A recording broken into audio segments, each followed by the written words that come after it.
সকাল আমার প্রিয় বন্ধুরা, কেমন আছো তোমরা? আশা করছি যে যেখানে আছো সবাই খুব ভালো আছো।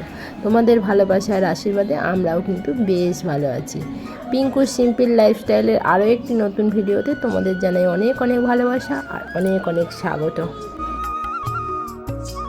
আজকের দিনটি হচ্ছে রবিবার আর ঘড়িতে এখন বাজে 8টা। এখন থেকেই তোমাদের নিয়ে আজকের ভিডিওটি শুরু করছি। পুরো ভিডিওটি জুড়ে থাকার অনুরোধ রইল।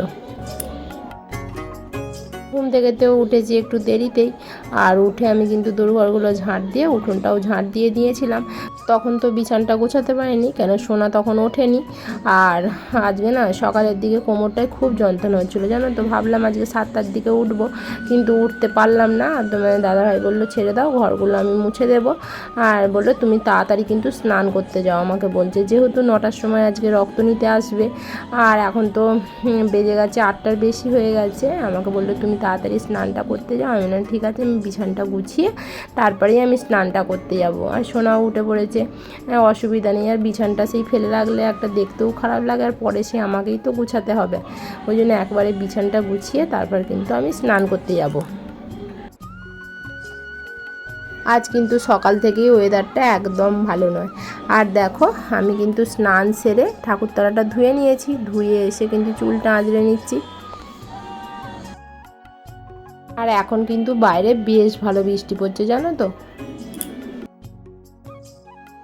আমি তো ঠাকুরতলাটা ধুতে গিয়েই একটু ভিজে গেলাম। আর বাসি জামা কাপড়গুলো যে ধুয়েছি সেগুলো যে ছাদে দিয়ে আসবো সেটাও দিতে পারিনি, কেন ভালো বৃষ্টি পড়ছে।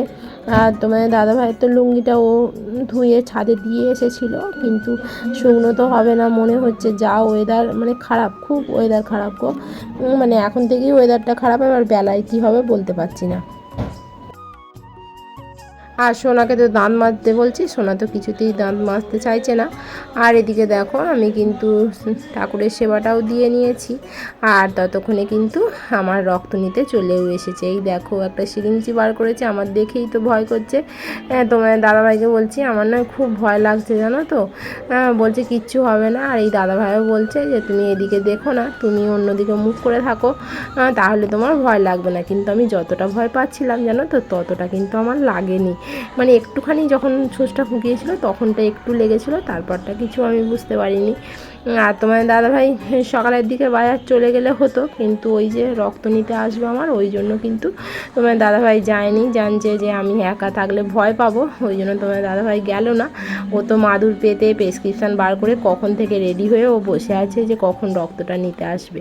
আর এসেছিলেন তো 5 মিনিট আগে, 9টা বাজতে 5 মিনিট আগে এসেছিলেন। আর কিন্তু 9টা না বাজলে তো রক্তটা নেওয়া যাবে না। উনি যতক্ষণ লেখালেখিগুলো করলেন আর পুরো 9টা বাজতে কিন্তু রক্তটা নিতে শুরু করলেন। আর দেখো কতটা রক্ত আমার নিয়ে নিল। আমি তোমার দাদাভাইকে বলছি যে দেখো আমার কতটা রক্ত নিয়ে নিয়েছে। উনি যখন রক্ত নিতে এসেছিলেন তখনই কিন্তু বৃষ্টিটা মানে মোটামুটি পড়ছিল। আর উনি যাওয়ার পরেই দেখো বৃষ্টিটা বেশ ভালো পড়ছে। আর তোমার দাদাভাইকে আমি বলছি যে তুমি কি করে বাজার যাবে, এতটা বৃষ্টি পড়ছে। মানে বাজার তো যেতে পারবে না, কেন বেরোলেই ভিজে যাবে। আর তোমার দাদাভাই বললো চা খেয়ে তারপরে একেবারে যাব। আর এই দেখো আমার ওই তুলোটা সরিয়ে দিয়ে একটা কি স্ট্যাম্প মতো মেরে দিয়েছে। আর তোমার দাদাভাই চা করে নিয়ে এলো, এসে সোনাকে দিল। আর তোমার দাদাভাই খাচ্ছে, আমি বললাম একটুখানি পরে খাবো, ওই জন্য আমি একটু দাঁড়িয়ে গেলাম। আর সোনা দেখো সকাল থেকেই ফোন নিয়ে বসে পড়েছে, মানে ফোন না দিলে সেই চেল্লামিল্লি জানো, তোর পাপার ফোনটা নিয়ে নিয়েছে সকাল থেকেই।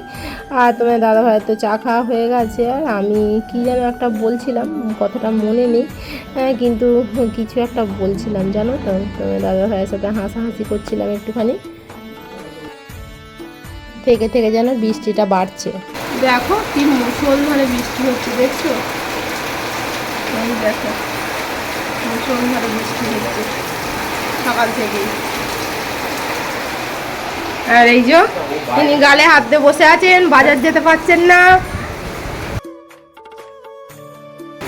কে ফোন করেছে দেখো,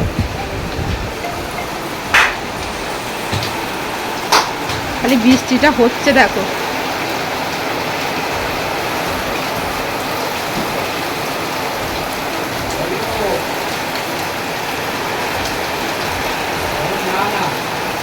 গাড়িটা বার করা হয়েছে, গাড়িটা পুরো ভিজে গেছে জানো, তখন তো বৃষ্টি হয়নি সকালের দিকে।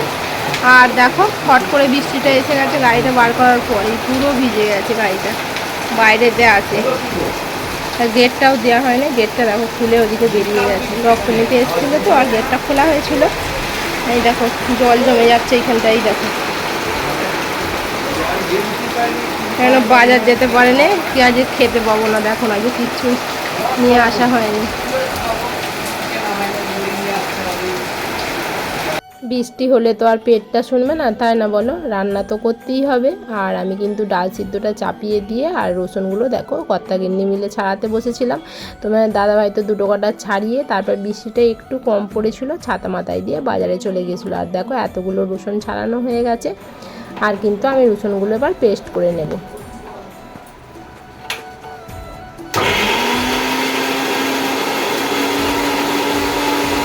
আর সোনা দেখো কি করছে, রান্নাঘরের সামনে বসে বসে একটা মিষ্টির প্লেট ছিল, আর এই প্লেটটায় ও কালার করছে, সাদা কালার করেছে, তারপর সবুজ কালার দিয়ে ব্লু কালার দিয়ে বেশ ভালো ডিজাইন করেছিল জানো তো। ও কিন্তু শেখে না, কিন্তু বেশ ভালো করেছিল, একটা ভেতরে একটা মানে ফুল গাছ করেছিল টবেতে, বেশ দেখতে ভালো লাগছিলো। তোমাদের ঘরে আর সেটা দেখানো হয়নি। আর দেখো সোনা তো ওখানে আঁকছিল, আর সোনায় কিন্তু আমি আগেই মুড়িটা খাইয়ে দিয়েছি। আর এবার কিন্তু তোমাদের দাদাভাই তো ভিজে ভিজে চলে এলো, জামা প্যান্ট সব ভিজে গেছে, যতই ছাতা নিয়ে যাবে এই বৃষ্টিতে কি আর ছাতায় আটকায় বলো। আর ছাতায় আটকায়নি, আর ভিজেই গিয়েছিল। এসে জামা প্যান্টটা আমি বললাম তাড়াতাড়ি ছেড়ে ফেলো, ছেড়ে আর এই যে দেখো ডাল সিদ্ধ করেছি, এবার কিন্তু দুজনে মিলে মুড়ি খেয়ে নেবো। আর গ্যাসে দেখছো বাটি করে একটু দুধ বসিয়েছি, আর দেখো দুধটা কিন্তু উতলে গেছে, পড়ে গেছে অনেকটা দুধ। আর এবার কিন্তু আমরা খেয়ে নেবো। আর এই বৃষ্টিতে যেন সোনা বায়না ধরেছে ও বিরিয়ানি খাবে। তোমার দাদাভাই আজকে বারণ করেছিল যে আজকে বিরিয়ানি করতে হবে না, কেন এত বৃষ্টি পড়ছে, আর বিরিয়ানি করতে গেলে এটা ওটা নিতে হবে, আর অনেকগুলো দোকানে দাঁড়াতে হবে, বারণ করেছিল। কিন্তু সোনা তো কিছুতেই শুনছে না, কান্নাকাটি করছে, বিরিয়ানি করতেই হবে। ওই জন্য তোমার দাদাভাই কী করবে, বাধ্য হয়ে সব কিছুই নিয়ে এলো বিরিয়ানি। আর এদিকে দেখো আমি কিন্তু মাংসটা ম্যারিনেট করে চাপা দিয়ে রেখে দিলাম, আর নিয়ে এসছে মাছটা আজকে হবে না, মাছটা কালকে হবে, ওই জন্য ধুয়ে একেবারে ফ্রিজে ভরে রেখে দেবো। আর দেখো মাছের কতটা ডিম হয়েছে, আজকে তো কিছুই করব না, কালকে করব, আজকে ফ্রিজে ভরে রেখে দিই। আর দেখো তোমার দাদাভাই কী কী নিয়ে এসছে, পটল, ঢ্যাঁড়স, কুমড়ো, কাঁচা লঙ্কা, আর হচ্ছে এদিকে পেঁয়াজ আছে, আদা, রসুনটা নিয়ে আসেনি, আদাটা নিয়ে এসছে, আজকে এই সবজি নিয়ে এসছে। আর এদিকে দেখো আমি কিন্তু সব কাটাকুটিগুলো করে নিয়েছিলাম আগেতে। দেখো আলুটা আগে সিদ্ধ করে নিয়েছিলাম, সিদ্ধ করে হলুদ আর নুন মাখিয়ে রেখে দিয়েছি। আর দেখো পেঁয়াজগুলোও কিন্তু আমি রেডি করে নিচ্ছি, বিরিয়ানি করতে দেখবে অনেকটাই ঝামেলা লাগে। আর দেখো একে একে কিন্তু আমি বেরেস্তাটা তুলে নিয়ে আর আলুগুলোও কিন্তু ওই তেলেতেই ভেজে নিচ্ছি। আর পাশের হাঁড়িটাতে কিন্তু আমি জল গরম বসিয়ে দিয়েছি, জলটা গরম তো হয়েই গেছে। আর দেখো এবার কিন্তু ধুয়ে রাখা চালগুলোও কিন্তু আমি ছাঁচাই করে তুলে তুলে দিয়ে দিচ্ছি। এর থেকে ছোট হাঁড়ি জানো তো আমার ছিল না, মানে এর থেকে বড় বড় হাঁড়ি আছে, আর যেটায় ভাত করি সেইটা একটু ছোট, কিন্তু সেই হাঁড়িটাতে তো আর হবে না। আর আমাদের শাশুড়ি মায়ের কিন্তু অনেক বড় বড় হাঁড়ি আছে জানো তো, এর থেকেও মানে 2 ডবল আরও মানে হাঁড়ি আছে। আর এই হাঁড়িটাই বার করলাম, কেন ছোট হাঁড়িটাই হবে না বলে। আর এদিকে দেখো মাংসগুলো কিন্তু আমি ভালো করে কষিয়ে নেব। আর তোমাদের দাদা হয়তো এই হাঁড়িটা পাড়তে গিয়ে একটা বিপদ ঘটিয়ে ফেললো। হাঁড়িটা পাড়তে গিয়ে এর পেছনে একটা মাটির হাঁড়ি ছিল, ওই হাঁড়িটা পড়ে পুরো ভেঙে একদম ফ্র্যাকচার হয়ে গেল। ওই হাঁড়িটা তো ছিল, আমি যখন সেই দিন করে এসেছিলাম ওই হাঁড়িটা করে সেই কী যেন একটা আনতে হয় সেইটা এনেছিলাম, আর ওইটা কিন্তু গুছিয়ে তুলে রেখে দেওয়া হয়েছিল, আর ওইটাই তুলে রাখা হয়েছিল। আর ওটা কিন্তু আর একটু হলে সোনার মাথায় পড়ে যেত, কেন সোনা তো ওইখানে বসে বসে আঁকছিল। আর মাংসটা তো আমি ভালো করে কষিয়ে নিচ্ছিলাম। সকালে যে স্নান করেছি জামা কাপড়গুলো সেগুলো ছাদেতে দিতেও পারিনি, সিঁড়িতে রেখে দিয়েছি, মানে সে বালতিতে অর্ধেক জল জমে গেছে, সেইগুলো যে কোথায় দেবো সেটাই ভাবছি জানো তো। আর এই দেখো মাংসটা আমার কিন্তু কষানো হয়েই গেছে, দেখো কত সুন্দর কালারটা হয়েছে, তাই না বলো, ভালো হয়েছে। এবার কিন্তু এ থেকে মাংসগুলো আর আলুগুলো কিন্তু আমি আলাদা করে নেব।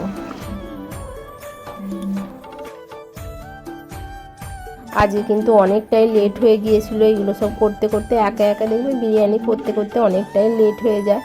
আর যেহেতু হেল্প করার তো কেউই নেই, জানোই তো। এদিকে দেখো বিরিয়ানির ভাতটাও হয়ে গেছে, যেহেতু অনেকটাই মানে চাল নেওয়া হয়েছিল। দেখো ফ্যানটা আমি গড়াতে পারছিলাম না, আমার তো ছোটো হাঁড়িতে রান্না করে অভ্যাস, মানে ছোট জায়গা। দেখো আমার কিন্তু হঠাৎ করে এটা খুলে গিয়ে কতটা ভাতও পড়ে গেল, ফ্যানটাও কিন্তু পড়ে গেল, মানে হাতটাতেও খুব লেগে গেছিলো, হাতের উপরে ফ্যানটা একটু পড়েছিল। তো আবার কিন্তু অনেকক্ষণ থেকে জল দিয়েছিলাম, তারপর কিন্তু ঠিক হয়েছিল। আর দেখো আমি কিন্তু এটা ঘরে নিয়ে চলে এসেছি, নিয়ে এসে এই যে পাতা তোমার দাদাভাই একটা কেটে নিয়ে এসেছিলো স্নান করার সময়। আর আমি কিন্তু পাতাতে ভাতটা ঢেলে দিয়ে একটু জুড়িয়ে নেব, নাহলে এই হাঁড়িটাতেই তো আমি বিরিয়ানিটা করব। এই হাঁড়িটা না আজার করলে আমি তো এই হাঁড়িটাতে মানে বিরিয়ানি করতে পারবো না। আর এই দেখো, আর ওটা হচ্ছে লেবুর খোলা, লেবুটা দিয়ে আর খোলাটা ওতেই দিয়ে দিয়েছিলাম। এবার দেখো হাঁড়িটায় ঘি মাখিয়ে আর বিরিয়ানির লেয়ারগুলো দিতে আমি শুরু করে দিয়েছি। এবার তো আর বেশিক্ষণের টাইম নয়, রেডি করে এবার গ্যাসে বসালেই 10-15 মিনিট রেখে দিলেই তারপর কিন্তু বিরিয়ানিটা রেডি হয়ে যাবে। আর আমি কিন্তু এই বিরিয়ানি তৈরিটা পপি কিচেনের ওই দিদিভাইয়ের থেকে কিন্তু আমি এটা শিখেছি, জানো তো। আমি কিন্তু ওই দিদিভাইয়েরই সব রেসিপি ফলো করি, আর অন্যের রেসিপি আমার খুব একটা ভালো লাগে না। ইনি তো একটু শর্টে কাটে করেন, আমার বেশ ওইটাই ভালো লাগে।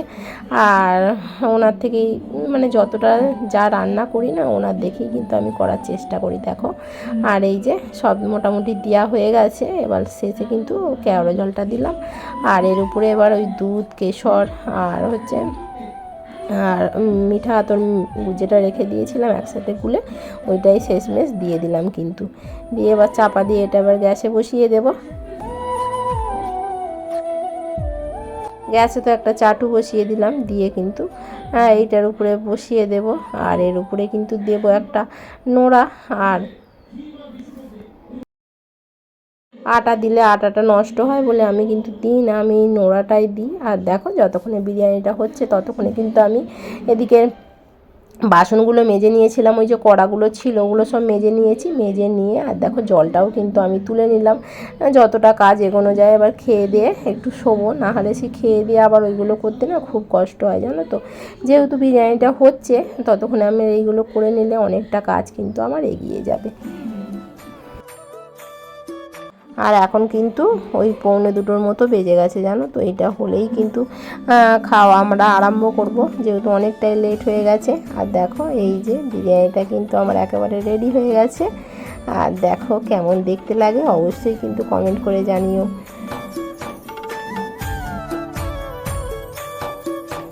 বিরিয়ানিটা কিন্তু খেতেও ভালো হয়েছিল, জানো তো। আর একটা কী হয়েছে, শশা তোমার দাদাভাই বাজার থেকে আনতে ভুলে গিয়েছিল, আর আমাদের এই একটা কাছের দোকানে ওখানে জিজ্ঞাসা করলো, শশা ছিল না। আর একটা দোকানে শশা থাকে, আমি যে একবার যাব আমার আর খেয়ালও নেই, ভুলে গেছি। আর বিরিয়ানির সাথে না শশা হলে দেখবে একটু যেন ভালো লাগে না, কিন্তু কিছু করার নেই, ওই জন্য আমি শুধু পেঁয়াজটাই কেটে নিয়ে চলে এলাম। আর সোনার জন্য লেগ পিসটা কিন্তু ওকে আগে তুলে দিচ্ছি, ওই বেরেস্তাগুলো খেতে চায় না, তো ওই জন্য ওর জন্য একটু সাদা সাদা যে ভাতগুলো ওইগুলোই আমি তুলে দিচ্ছি। আর দেখো এবার কিন্তু আমাদেরও বেড়ে নিচ্ছি, তোমার দাদা ভাইয়ের আগে বেড়ে দিচ্ছি, তারপর কিন্তু আমারটা বাড়বো। এই দেখো বিরিয়ানি সবাইয়ের বাড়া হয়ে গেছে, তোমার দাদা ভাইও খেতে বসে পড়েছে, আর সোনাও কিন্তু আজকে একা একা খাচ্ছে। বললো মা আমি আজকে একা খাবো, আমি বললাম তাহলে খাও। এই দেখো তারপর তো খাওয়া দাওয়া হয়ে যেতে আমি কিন্তু ঘরটা মুছেও নিয়েছিলাম। এই দেখো, তাহলে বন্ধুরা আজকের ভিডিওটা এখানেই শেষ করছি। ভিডিওটি যদি ভালো লেগে থাকে অবশ্যই একটি লাইক করে চ্যানেলটিকে সাবস্ক্রাইব করে আমার বন্ধু হয়ে পাশে থেকে যেও। আজকের মতো টাটা, বাই।